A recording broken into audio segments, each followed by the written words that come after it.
This call is now being recorded.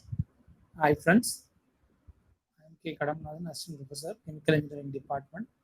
So in this video, we are going to see an example sum, example 1.2 in the textbook of Chemical Engineering Thermodynamics, second edition. Author K.V. Narayanan, former professor and head, former principal, Government Engineering College, Thrissur, Kerala. So in this chapter 1 is introduction and basic concept. So in previous video, we complete example 1.1. So in this video, example 1.2 is the special manometer fluid has a specific gravity of 2.95 and is used to measure a pressure of 1.15 bar at a location where the barometric pressure is 760 mmHg. What height will the manometer fluid indicates? So we can able to imagine that the diagram of this manometer, special manometer, some fluid is just oscillating due to the pressure difference at the atmosphere and the inner at pressure. So just to take out atmosphere pressure as P to 760 mmHg and inner pressure of the system 1.15 bar. So the fluid is uh, changing their position according to the pressure differences. So in this, just we write pressure to or pressure atmosphere as 760 mmg the given data. So we have to convert into bar. So 760 mmHg is nothing but atmospheric pressure. 760 mmHg is equal to 1.01325 bar. So which is also rewritten as 1.01325 into 10 power 5 Pascal or Newton per meter square. So pressure is nothing but force per unit area. We know that pressure is force per unit area for only liquid and gases. If it is a solid, it is called as uh, stress, isn't it? For solid substances, we called it as stress. For liquid and gases, we call it as pressure. So both having same formula, force per unit area.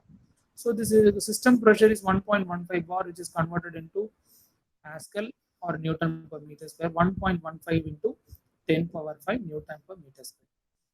So here the given data specific gravity of the fluid is 2.95. What is the reason for giving this specific gravity? We have to know. Why? Because the formula for specific gravity of the fluid is specific gravity of the fluid is equal to density of the fluid, that is rho F, divided by density of the standard fluid. Standard fluid means water. Density of the rho W, water. We know the density of water is 1000 kilogram per meter cube. So just calculate the density of the respective fluid in the manometer. So density of the fluid is equal to 2.95, which means 1000 into 2.95. That is specific gravity. 2.95 into 10 power 3 kilogram per meter cube. We got finally.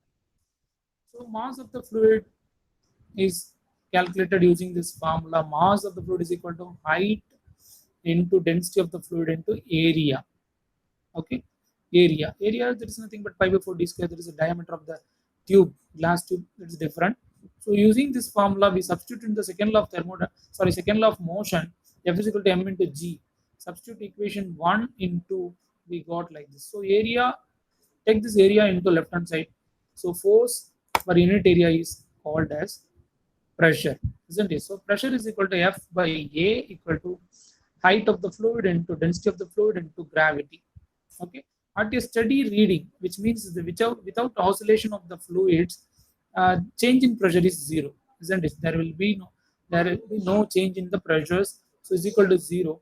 So change in, so HF rho F G is equal to zero. So which gives P1 minus P2, change in pressure is equal to H of F, and density of the fluid is 2.95 into 10 power 3 into the gravity of Earth, 9.81. Substitute the pressures in Newton per meter square. That then only we can able to tally the units. SI units will be tally Newton per meter square. So here finally we got meter, right? So using this, solve this data, so we got 0.4725 meter, and it is also written as 472.5 mm. Okay, thank you. Myself K. Kadamnathan, Assistant Professor, chemical engineering department. Thank you for listening.